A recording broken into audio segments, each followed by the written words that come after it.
Oi, pessoal, eu sou Luciana, faço parte da SIM. Vou falar um pouquinho com vocês sobre o manejo da síndrome de ilícito moral no pronto-socorro.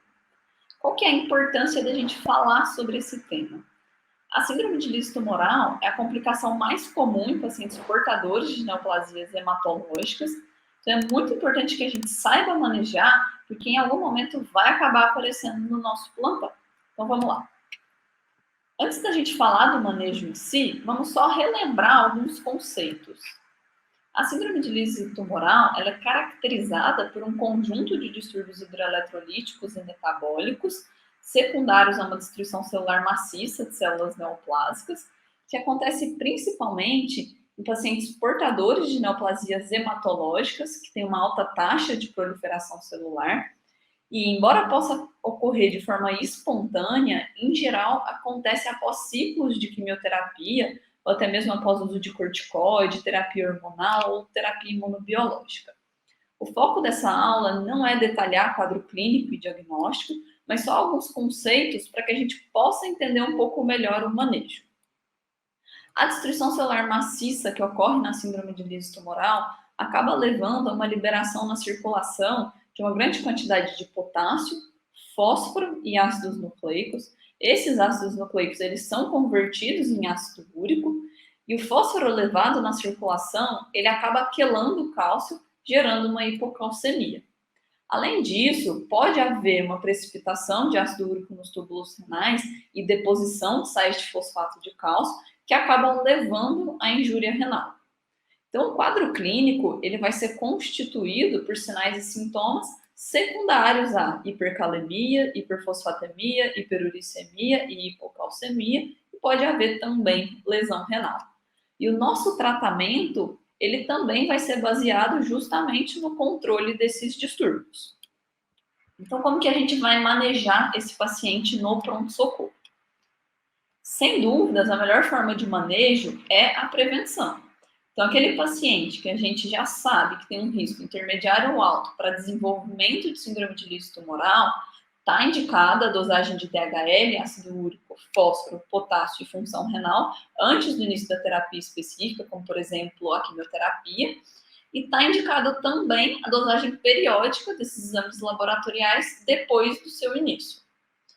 Já em relação ao tratamento, a hidratação endovenosa é um dos grandes pilares do tratamento da síndrome de ilícito tumoral. Então, aqueles pacientes que têm risco intermediário ou alto para o seu desenvolvimento, ou que já têm síndrome de ilícito tumoral estabelecida, eles devem receber hidratação endovenosa, seja com solução salina ou ringer lactato. 3 litros por metro quadrado por dia é a recomendação, para que a gente tenha um débito urinário de pelo menos 2 ml por quilo por hora. Então, a hidratação é um dos grandes pilares.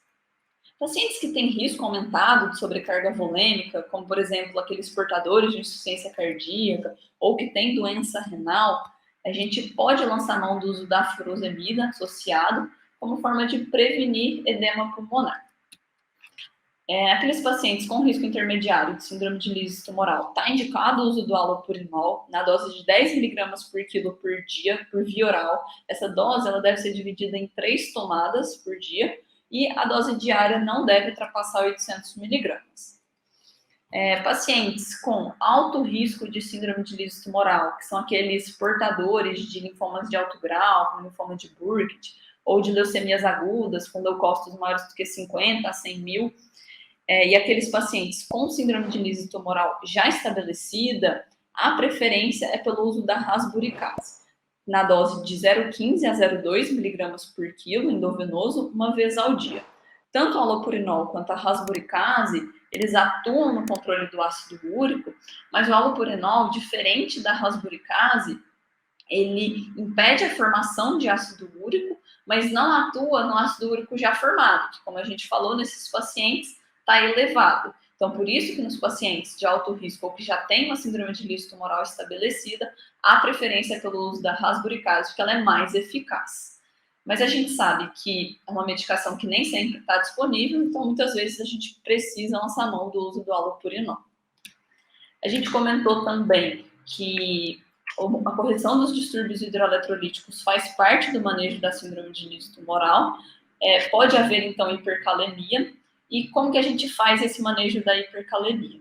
Pacientes que têm uma hipercalemia com alterações eletrocardiográficas, está indicado o uso de gluconato de cálcio para a estabilização da membrana dos miócitos, já que a hipercalemia pode predispor a arritmias, mas é sempre importante a gente lembrar que o gluconato de cálcio ele não deve ser utilizado como terapia única, porque ele não reduz os níveis de potássio.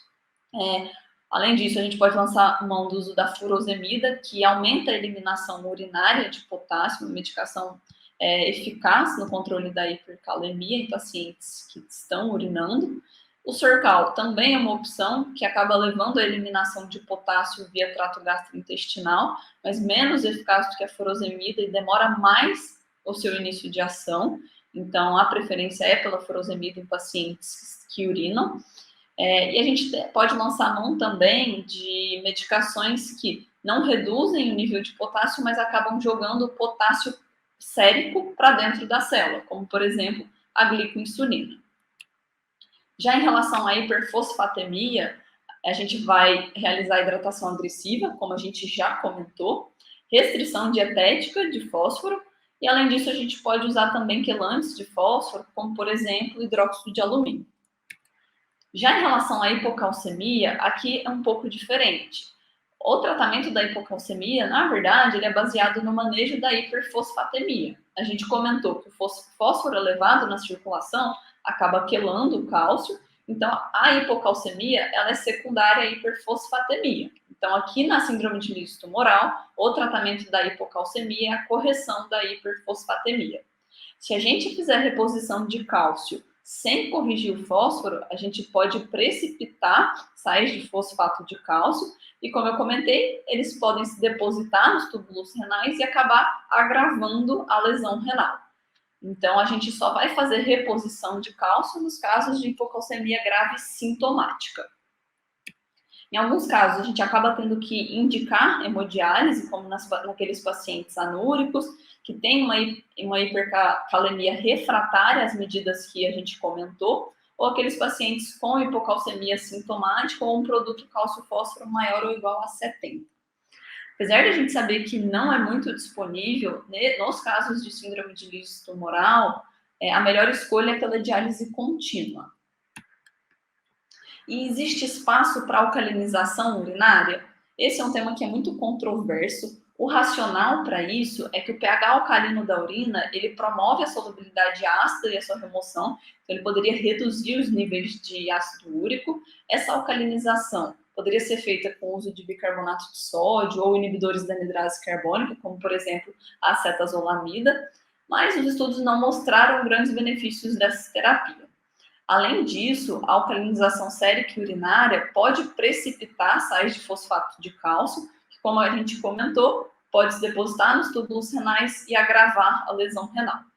E a alcalinização sérica, ela também leva a um aumento da avidez da albumina pelo cálcio, de forma que tem uma diminuição dos níveis de cálcio ionizado, agravando ainda mais a hipocalcemia que a gente comentou, que já faz parte do quadro clínico.